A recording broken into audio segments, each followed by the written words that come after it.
Hi, everyone. Thanks for coming to my talk. My name is Rachel Leiker. I am the UI UX lead designer at Hardsuit Labs in Seattle, Washington. Formerly, I was at Boss Key working on Lawbreakers as a UI designer, and I am a graduate of the EAE, the Entertainment Arts and Engineering program at the University of Utah. My background is in graphic design, but I got into games because basically I like a really good challenge. And what I learned from one of my favorite challenges is why I'm here to talk to you today. So in graduate school, I worked on a project called Doodle Health as part of a research group. The University of Utah School of Medicine and the Entertainment Arts and Engineering program partnered with each other to create what's called the Gap Lab, which is basically a group that researchers could contract to have cheap student labor to help develop games and apps supporting research on the benefits of games and healthcare. It was incredibly valuable to me because this particular project opened my eyes to an often overlooked problem in our industry. Doodle Health was an attempt to solve a problem the researchers discovered about halfway through their project. The researchers were attempting to create a library of icons that non-English speakers could use to communicate medical issues. Working with a local artist, they created approximately 120 different icons communicating anything from symptoms to care instructions to treatments. But when they began testing among these different communities, they were having a hard time with comprehension. People just didn't understand the icons. So we look at this icon and we all think, chickenpox, yeah. So we immediately recognize what this means. But when presented to the non-English speaking communities, they wanted to know why the white man let the chicken attack him. So it turns out that chickenpox is only called that in English-speaking parts of the world. It has tons of different names in other places of the world that have nothing to do with chickens. So we made Doodle Health to help the researchers crowdsource the images and associated words for a collected database of images in different communities around the Salt Lake Valley. The player could draw their own interpretation of a medical symbol or treatment, then they could go in and guess what other people's drawings were referring to. Every drawing or guess would contribute to a leaderboard of communities to encourage a little friendly competition. Doodle Health ended up being a great success. The researchers got valuable data from a diverse amount of people, and I got insight as to how your own personal experience can influence your work, for good or ill.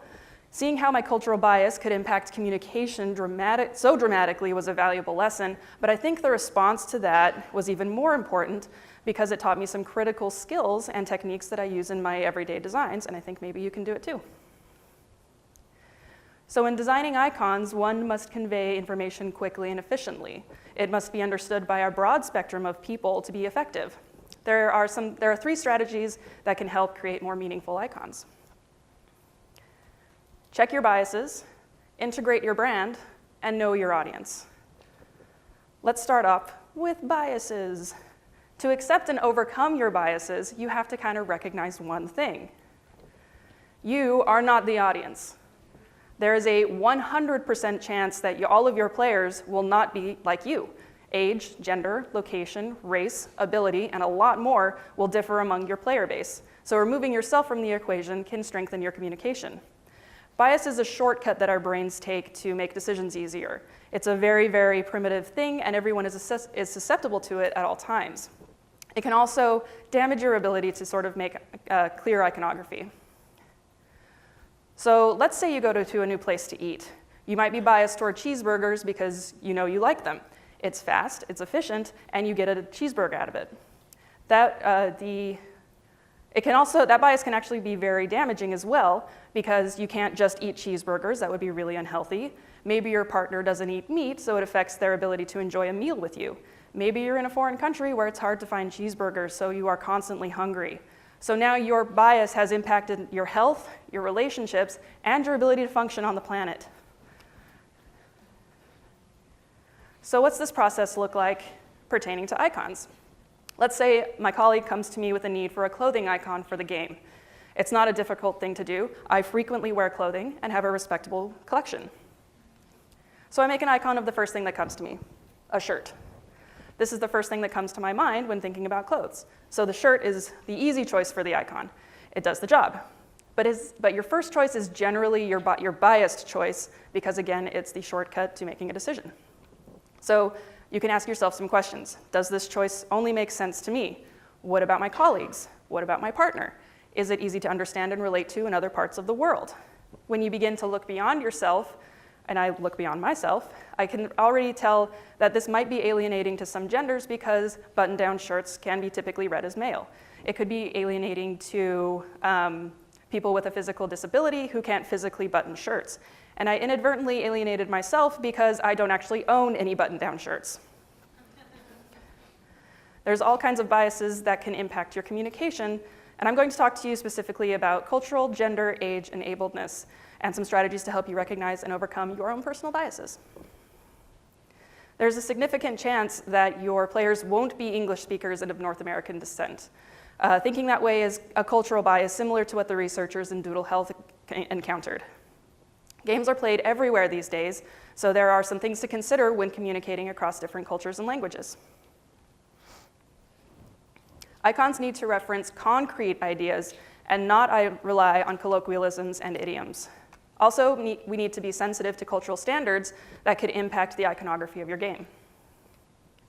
Regionally, we all talk a little bit different.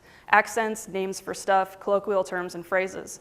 A colloquialism is a word or phrase that is not formal, typically used in familiar conversation. I'm from Utah originally, and we have a saying that we would often slough school. Does anyone here know what that means? Yeah, so it's a regional colloquialism, meaning it's kind of endemic to Utah, for playing hooky, which is a broader colloquialism for not going to class. So already we've described 3 ways to say not go to class, 2 of which would be really hard to articulate to another human, not only verbally, but also in icon form. Idioms are much the same, but are generally more broadly understood. An idiom is a phrase having a figurative meaning that should not be taken literally, like this one, lend me your ears, or break a leg. No one really wants you to break a leg or detach your ears and toss them forward. Please don't do that. And so they are mostly part of cultures instead of regions, but the problem with idioms is that while they convey the idea in a really funny or charming way, they often don't translate at all to other languages and can sometimes be lost on your primary audience. Another part of overcoming cultural bias is to account for and accommodate cultural sensitivities.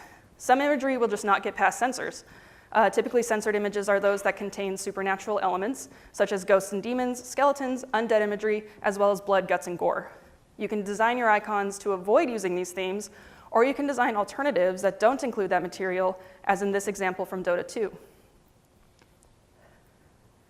On Lawbreakers, we opted to remove the skulls in over 40 icons to accommodate for foreign release.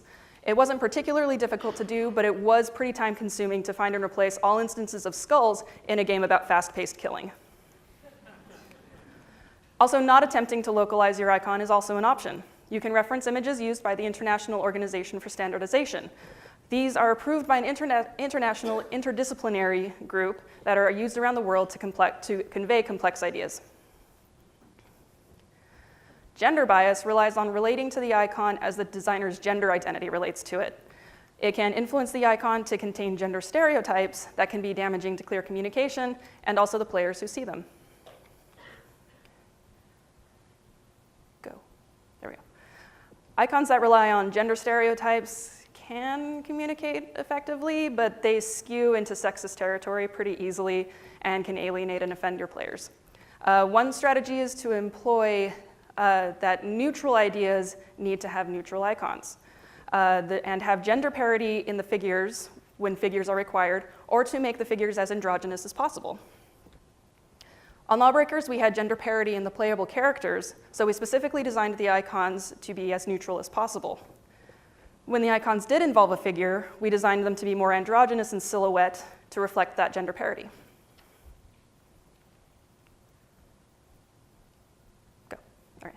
In God of War, the player embodies Kratos, possibly the most masculine thing on the planet, but the icons for all of his abilities are completely neutral in their content. They reference the weapons, but never include gendered images or stereotypes. Even if your game has a gendered protagonist, the icons don't need to reflect that to be understood.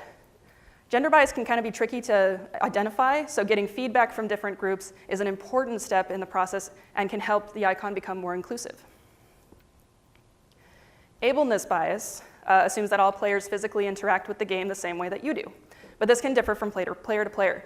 For the specifics of iconography, I'll be speaking directly to color vision deficiency and strategies on how to design to include your colorblind players. Over 300 million people worldwide have some kind of color vision deficiency. 1 out of 200 females or 1 out of 12 males. There are many forms of colorblindness, but the most common is a deficiency in distinguishing between reds and greens. These have an impact on the communication of your game as well as the player's enjoyment. The first edition of Ticket to Ride is pretty much unplayable by people who have color vision deficiency. Every element of the game is color-coded: the trains, the cards, the tracks.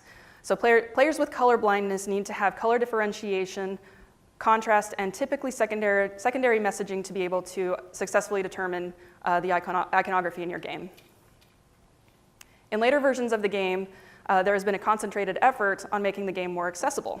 Developers added small icons to differentiate the cards and tiles from one another. This is further explored in the electronic versions of the game, where the shape of the track tile changes in addition to having symbolic reinforcement.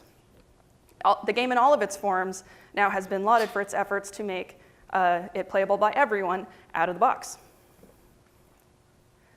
We can also opt to integrate a colorblind mode into the games. Destiny 2 and Fortnite have settings within the game that will change the colors and contrast based on the type of colorblindness. Fortnite implemented a slider so the player can determine their own level of color deficiency instead of relying on an average. A way to avoid complicated color settings is to make your iconography inherently balanced toward those with color vision deficiency. This is an example from Far Cry 5. The icons are built in a way that the color isn't necessary to understanding what the perk does. Simple line work, high contrast between locked, unlocked, and upgraded states, no color categorization, and simple symbolic reinforcement on the top right there help make this readable out of the box, no additional steps necessary. Some tools we can use are Photoshop and NVIDIA Freestyle software. They both have colorblind mode filters that we can use to check our color contrast in the game and check the contrast and color. Age bias, excuse me, implies that references that make sense to people of your age group will be understood by younger and older generations. 8 years ago, iTunes ditched the logo with the CD in favor of a more streamlined logo. This was a controversial move, interestingly. Older users complained about the removal of the CD in the background, some going so far to claim that it was the official death of the CD as we know it. Younger users had never used iTunes to import music from CDs, so they never had that association. And some really young users had never actually known a world where music came from CDs. So they didn't even know what that circle shape was. And how old do you feel right now? So things move pretty quickly, especially in tech and games. So things that a 40-year-old is familiar with may not make sense to somebody who's 20. When appropriate, consider exchanging any image that might be more meaningful to a certain generation for something that is a little bit more universal. Excuse me. An exception might be if it's in the cultural lexicon. The example, the floppy disk is still being used to represent save in a lot of programs these days, even though more and more users have never interacted with a floppy disk and may not even know what the physical item is. So let's go back to our clothing icon. As I mentioned earlier, a traditional button down might be interpreted as male. It might carry the stigma of a stuffy cube worker by some age groups and cultures. The only thing really working for it is the contrast against the white background, making it easy for players to see. It's all in all just not a very successful icon for clothing. So how can I represent something that everyone has in a way that everyone can relate to? What is it about the experience of clothing that can be a universal symbol? A closet, a pair of pants, maybe some polka dot underwear? How about this? Most of us have had an interaction with this thing when shopping for clothing or interacting with our own wardrobes. It doesn't carry as much baggage in the bias department because it's very neutral, and it can be relatable to many of the players. So taking a step back and analyzing the decisions excuse me, that got us to our first choice, we can start to overcome our biases to make inclusive choices. Crap, I forgot my game is actually about Abraham Lincoln fighting zombies. So, clothes hangers won't be invented for several more years. There are thematic exclusions for what I just said. Your game's branding and theme can have a massive impact on not only just the icon style, but its readability. You can actually lean into the biases in this case to make your icons reinforce your game's world without sacrificing legibility. In Steph Chow's excellent GDC talk about incorporating your brand into your UI, she outlines the why and how your UI elements should exist in your game's world. If the type of game you're making has a definitive theme, you can use that to help communicate with the player. However, this doesn't mean you have to rely on stereotypes. Let's take a look at The Sims. This is an insanely popular franchise that has mass appeal all over the world. Their iconography has to be equally appealing across cultural, gender, and age spectrums. The icons are very generalized. They contain the bare essentials of the item or idea without leaning into stereotypes. They have features that are recognizable by a huge amount of people, incorporating emoji-like expressions and conventions to show certain emotions and ideas. The Sims are great because it has broad appeal and represents things, activities, and ideas found in everyday life. Plus, it helps that the game is literally about everyday life. This isn't the case for every game. Some have to be easily read while adhering to the general theme or genre of the game. Continuing with the example of our clothing icon, we can now take into consideration the theme of the game. Since the main character is Honest Abe Lincoln, I can pull some inspiration directly from him. He has the beard, the 19th century bow tie and coat, and the stovepipe hat. So I can use his famous hat to represent our clothing icon. It has something that is easily associated with Old Honest Abe. It meets thematic expectations, and it is a specific clothing item for a specific person. So bias is used to our advantage because people expect Mr. Lincoln to be wearing that hat. And since it's a hat, it can be worn and is thus clothing, representing a clothing icon. This is a simple example of how to integrate your game's theme into your iconography in a cool way. Let's look at some other examples. The extreme example of putting your theme to work for you is Fallout 4's perk tree. Vault Boy is the ubiquitous mascot of the Fallout world and is used throughout the game to demonstrate various gameplay systems. Here in the perks menu, he literally demonstrates the perk for you as an image. If your game has something like this as part of its branding, making it a part of your game's iconography will help reinforce the fiction of the world as well as communicate clearly to the player. But what if your game doesn't have a sprightly mascot to use? Genre can help inform your iconography as well. The Dragon Age franchise is a high fantasy RPG set in a world of magic and violence. The game approaches icons in two very different ways across 3 games. Dragon Age Origins, the first in the franchise, fully embraced its theme by having high detail, multicolor, more illustrative icons. Stylistically, they resembled old school RPGs and dungeon crawlers with an emphasis on maintaining the medieval RPG grit and grim. With Dragon Age 2 and Inquisition, the icons changed to a more minimalist, more graphic icon set. 2 colors with subtle gradients created higher contrast, with crisper lines and shapes creating the outlines and fills of the powers. Stylistically, they still align with the aesthetic of the game, but are much less illustrative. Icons dictated by genre and icons embracing genre but streamlining it are other approaches to determining how to integrate your game style into your iconography. On the other end of the spectrum, Space Team is a card game where one set of players with the image describes a tool to another group of players who then have to find the appropriate card and place it in the correct order. The icon is completely abstracted due to the gameplay requirements, and it doesn't need to be a literal representation of anything at all. Abstraction is a valuable way to handle iconography. Designers can lean into ambiguity and fluidity of meaning because the gameplay allows and sometimes encourages it. Destiny 2 is an example of bringing the representational and non-representational philosophies together while still maintaining the core aesthetic of the game.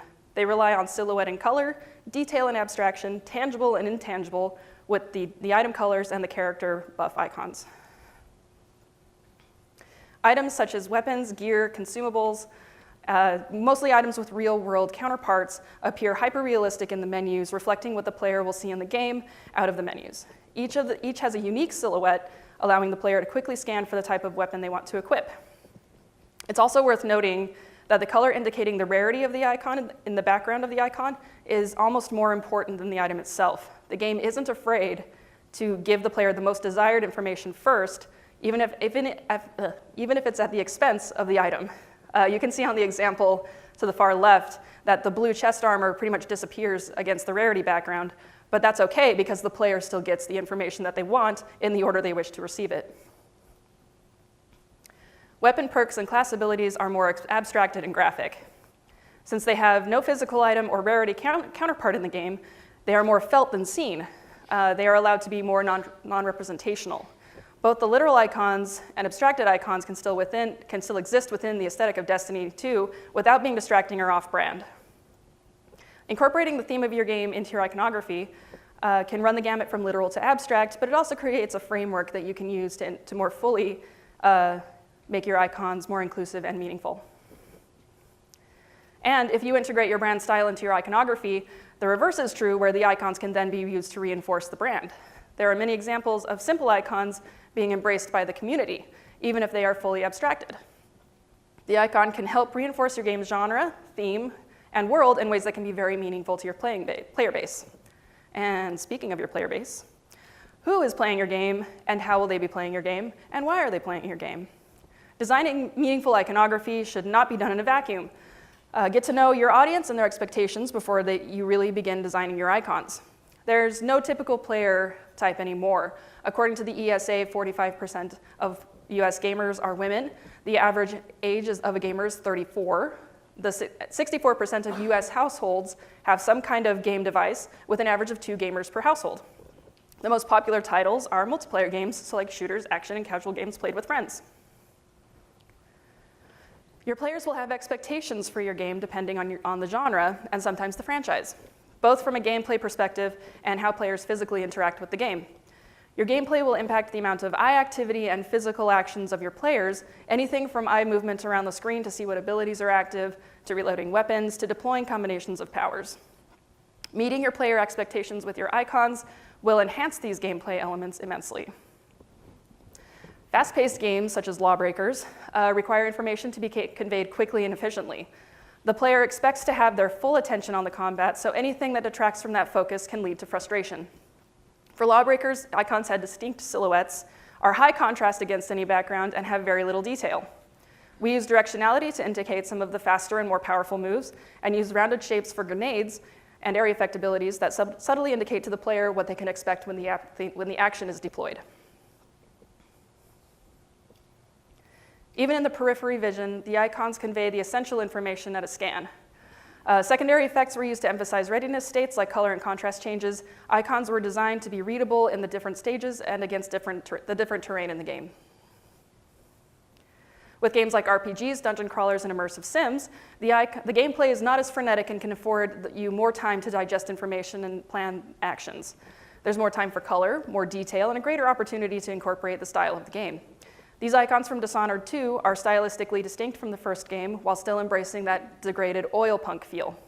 They contain more color, using it to differentiate between powers or abilities used in the game and enhancements or buffs. While the UI is minimalist during gameplay, the icon is distinct. Shapes, contrast, implied motion, and color give the player a clear indication of which power or weapon they are currently using. Slower games like MMOs, turn-based combat games, and board games can, and oftentimes should, have full art for their icons. Since the player can spend as much time with the icon as they like, you might as well make it worth their while. WoW Warlock abilities are high detail, high contrast, and are utterly thematically appropriate. They are even color-coded for the most part to green and purple. In fact, most of the WoW icons are subtly color-coded by class, likely for world reinforcement of your class choice. Against the gameplay background, the icons are colorful enough to be distinct with unique silhouettes and directionality so the player can easily discern what is what. And I know I'm using the base UI, don't at me. Another important question to ask is, why are people playing your game? Ask them. Even if your game isn't published yet, involve your audience in making decisions. For one, they will appreciate being included in the game's development, and you will get valuable data to improve your game. Ask your community for their opinion on assets. Involve a diverse amount of people for testing icons. Ask specifically about the quality of the icons during play tests, and connect with people who are different from you for the best results. Just like in Doodle Health, getting feedback from your audience is valuable and absolutely necessary for clear communication. Before I wrap up, I wanted to go over some tools that are available to you and your team to help start thinking about meaningful iconography. In the board game concept, you are given a card with a phrase on it, and you must articulate that phrase using a board of set icons and numbers and colors. This is an incredible tool to help folks start articulating themselves using only visual language. If you get stuck on a word or idea, nounproject.com is a convenient crowdsourced repository for all kinds of icons, many of which are available to use under the Creative Commons licenses. Last is play the emoji game. I got this idea from my friend's daughter, who would send me just rows and rows and rows of emoji as a story, and then it was up to me to discern what the story was about. This is also hilarious to do on Slack. Icons convey complex ideas quickly and efficiently. That's why we use so many in our everyday lives. We see them everywhere, on the street, in the home, on the computer. Their usefulness only goes as far as their ability to be understood by the viewer. By expanding our view to include and accommodate different perspectives, the iconography in our games will have maximum comprehension and enhance the game experience for our players. Thank you.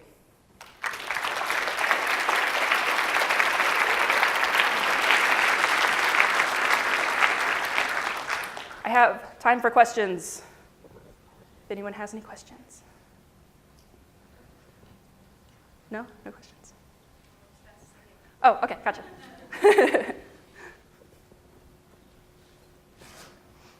Hi, firstly, your talk was great because I've also been in a position where every game I've worked on, I've made so many icons over and over and over again that sometimes you forget how you just make the same icon for shop over and over again. Part of you is like, why am I still using the same icon? But now I'm in a position where I'm trying to explain to people why certain icons work and why certain ones don't work, and we need to consider this early on. What do you do to try and kind of instill sort of those kind of practices with your other artists? Because, like, for example, we have people that are new and we have people that have been around for a very long time, so they're so used to working and just thinking about icons, and their mindset is, well, I know what that looks like, so let's just do it. But then you try to tell them, no, someone in Pakistan may see a short shirt as very differently than a long shirt, and that's something like that. Right. So what are kind of approaches you've used with your teams to try and create a better understanding of, it's okay if your icon isn't the coolest, funkiest thing in the world, but the usability matters. Sure. You can still apply art to that. Yeah, I think the first question to ask is why or how did you arrive at that specific icon? And just having them articulate how they arrived at that specific thing. And if they just say, I don't know, it's a house, then we can then further that technique into talking about, implementing your bias, and your first choice is usually your bias choice and all that fun stuff. And then kind of encourage more iteration on that, and just be like, I be sort of professory about it and be like, I would like to see 5 different icons about shop. And they all have to be distinct from one another. As far as the art side goes, being able to kind of bullet point out your specific style and what that means, and then doing the opposite ends of the spectrum has been very helpful for my team. So we go too far into one direction, they know what that looks like, and the other side of the spectrum is also that. So if you're designing something that's supposed to be really bubbly and fun and super cool, have your preferred method or your preferred visuals for that, then go super crazy, insane bubble rainbows and stars and sparkles everywhere for the high end of the spectrum, and then just basic line work for the low end of the spectrum. So they kind of know what your expectations are as far as style goes. But yeah, I think just asking them why first, how they arrived at the solution. Thank you. Yeah. Any other questions? Hi, great talk. I loved it. Thank you. So I redesigned a bunch of icons for the game that I was working on. 7 years old now. I would love to see what the community feedback for that is. Can you dig more into user testing and getting your icons in front of people and seeing if it worked? Gotcha. So we have an internal QA team here at Hardsuit. And so we basically just put stuff on Slack and say, which ones do you guys like more, and have people vote on it. And then I make people articulate why they like them, because some people are just like, I don't know, this one's blue, and that's really cool. But having them say, this one is more representative of the idea is way better than having people just say, I like it because it's blue. Also doing A/B testing, if you're able to do that, with different things in the game. Even if it's just a real quick level or something, having one set of icons for one set of players and another set of icons for another set of players, and getting feedback about comprehension, style, preference on both of those is really useful.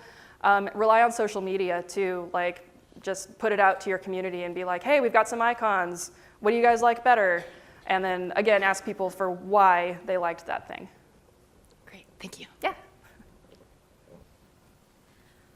Hi, thank you for the excellent talk. Kind of continuing the first question, I am not an artist, so I have sometimes difficulties communicating the problems with icons, because I can't do the, this is what it should look like, this is problematic, this is problematic. I can just say, okay, this what you drew is fine, this what you drew is not fine. And how do you go about, like, do you have ideas how I could help there? Because I've had conversations where I go and say, you know, you have these icons for different kind of weapons. One of them looks like a helmet. And they're like, yes, because it breaks things. And I don't know how to continue from there because they think it's fine and I can't draw. Sure. It's kind of along the lines of the earlier answer, but I like to call it the little sister answer, which is just keep asking them why. When they answer that, oh, it's a helmet, it breaks things, just go, why? And then they'll eventually just drill down or be super annoyed at you, probably both, about how they got to that thing, that answer, and you have to do very minimal work. You can just keep asking them why. And that's I find pretty useful. As far as your sort of authority in that,